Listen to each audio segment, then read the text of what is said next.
maybe like I was saying, is that ORF level 1 right now, and you were about to explain to us what you are learning at ORF level 1. So go ahead and keep saying what you were saying a minute ago before I cut you off. So it's very like intensive, but it's really good, and I have fantastic instructors.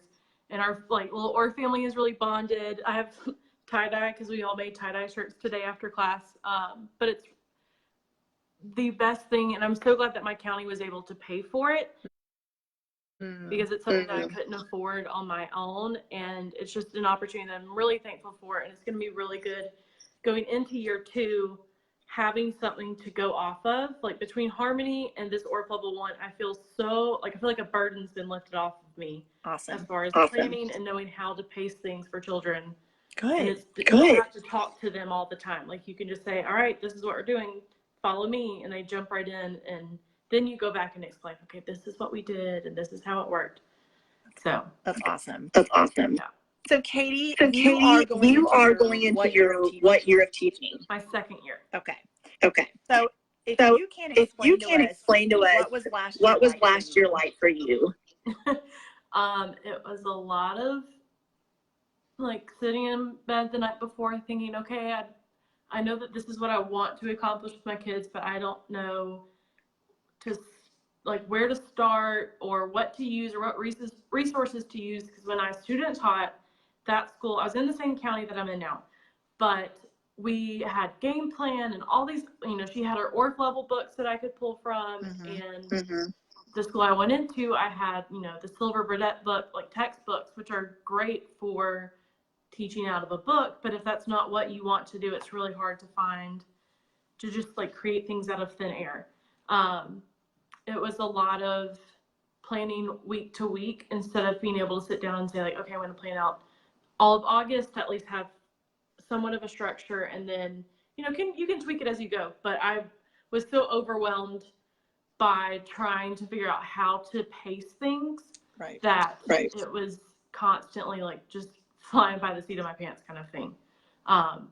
So I think I wouldn't say that it was super stressful, but like I just felt like I was doing a disservice to those kids not knowing I knew what they needed, but not how to get there.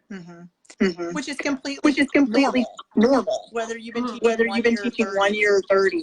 It's really overwhelming sometimes knowing, am I teaching the right thing at the right time? And I know you and I discussed how music standards are very vague. And you just kind of open to interpretation. So you're kind of like, am I doing this the right 9 weeks? Or what is everybody else doing? And it gets overwhelming knowing that. Yeah.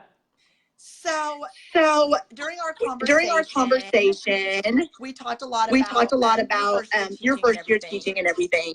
And so why did you decide to join Harmony? I think a lot of it for me was that there was somebody out there that was really wanting to give answers. Like it didn't matter what your question was. There were no stupid questions. It's everybody's welcome to the table kind of thing. And let's collaborate. And it's not, here's a curriculum that you have to do it this way. It's here's all of these options you have. And I was telling somebody from my ORF group today that I feel like now that I have a lot of ORF knowledge and Harmony seems to be like, it works really well with ORF. So I'm able to like, if there's something that I've learned here that I might like, I might like it better, or it might work better for my kids, that it's super easy to sub in my stuff. And I'm looking in Harmony, it seems that your end goal for us is to be confident in planning it from scratch and being able to eventually roll over into all lesson plans that are ours, not yours. And but knowing that there's all these lesson plans laid out for me, that, like I said, that's just a burden lifted off of me, that it's all, it's all there. If I want to teach it just like it is in Harmony, then that's perfectly fine. And that's a perfectly valid way to teach. And then over time, I can, sub things in, and then eventually they may all evolve to solely my plans, or they may be a really good hybrid. So it just felt like the answer. Yeah. To all the stress. Yeah. It's kind of like having options. And Yes. that's one reason I created a way for, I don't know if you've looked in the lesson plan pack yet, that you can copy the lesson plan and then edit them as your own. That you can take things out or add state standards or take out the national standards or, and also when there is a lesson plan, what did I call it? Tracker? The lesson plan calendar where you can say, I've done these lesson plans from Harmony, I've done my own, or I've done a combination. You can kind of keep track of, like you said, I want it to be your classroom. It's not just me saying, here's lesson plans for you to use them. It's about you thinking, which is what we did in this challenge. Thinking through your own classroom and your own style of teaching and figuring out what works with your students. Yeah. So awesome. So do you feel more confident going into this school year? Yes. And also, like, I have typed out my first 2 weeks of, like, I've looked at all of August, but I've done the first 2 weeks, like, typed out. They are ready to be posted in my classroom, and knowing, especially missing the first day of pre-planning because of ORF, and then I drive back and we've got registration on Friday, so like it's another 6 hours I'm not in my room. Yes. Knowing that that's done is I keep saying this, but it's just a burden lifted off of me that, like, those are done. And then as I look in the coming weeks, and then when the next month rolls over, I can start subbing things in that I have learned here and start to get a little more creative with it. But having that comfort, it's like taking your favorite blanket to work with you, that I know that it's there. Yeah. And I can always revert to that if I feel like I'm kind of wandering too far past the point of where I'm comfortable and what I'm comfortable, making sure that the kids are getting the best version of me as a teacher. Right. And it's probably when you spend all your time planning and trying to figure out, are you doing things right or not?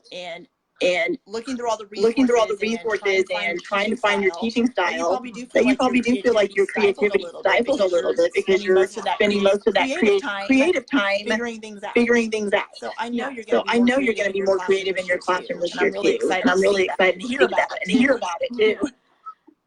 Well, congrats on ORF level 1. Are you almost done? Yes. So we did, our schedule was, they normally do Monday to Friday and then Monday to Friday, but we're at Appalachian State in North Carolina, and the dorms have to be open, I think, by Friday.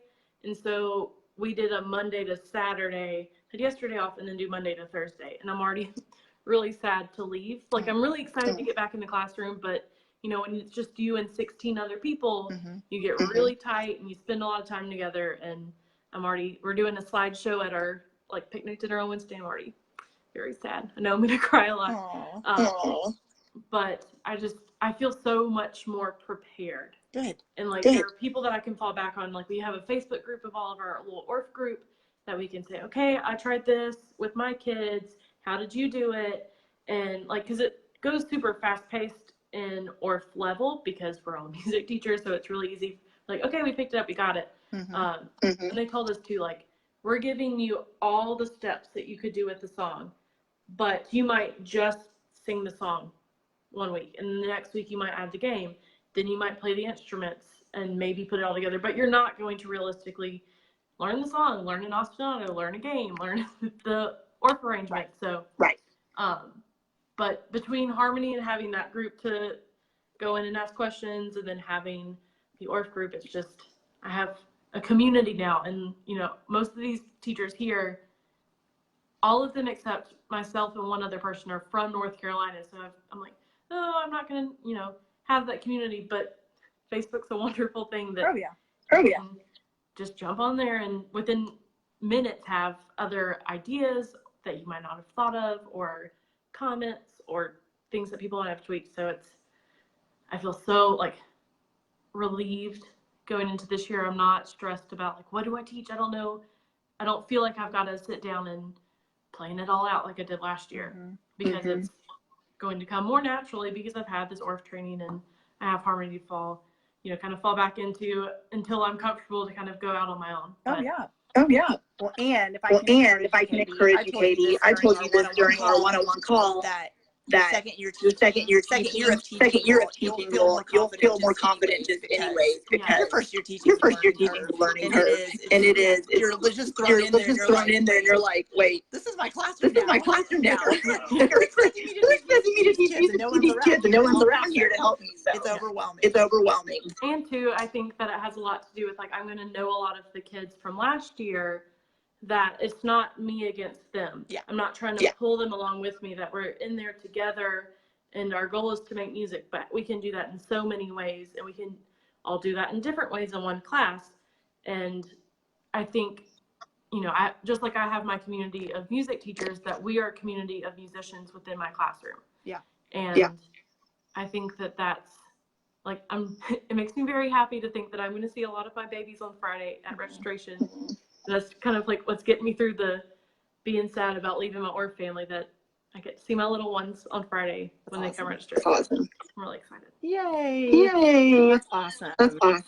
Well, I appreciate you so much coming on here to talk with me. And I'm so excited for this school year and to help support you any way I can. And congrats on level 1. That's awesome. I'm already trying to figure out how to, like, okay, what are ways that I can fundraise to do level 2 next year? Because they do like 1 and 3 one year and then 2 the next year, and I don't really want to wait that long to do 2. So I gotta get on it for next summer, but it'll be fun because a lot of us will come back to do level 2 together. So good. Good. That's awesome. Well, Katie, I just appreciate you and thank you for taking your time out of your busy week to come and speak with me. Yeah, I definitely was like, I have to make time for this because it's really important to me that, and I've been plugging it with all of my org friends. Like, thank you. You know, I just told them, like, I feel between the two things, I feel so much more prepared. And the price point of it, like, even if you look at it and you say, I'm only going to use like half of that, it's really, to me, so worth it to have that support. And it's not just about having the lesson plans to look at. It's having the calls, having the Facebook group that I just, again, I feel so prepared for this year. But yeah, I'm so glad. I'm so glad. All right, I'm going to go do the Facebook call in my room. I'll be right back. So we were doing homework down the hall. Oh, well, thank you so much. Well, thank you so much. We'll tell your friends thank you. Thank you for sharing you. Well, have a great night, Katie, and I'll see you soon. All right. Bye. Bye.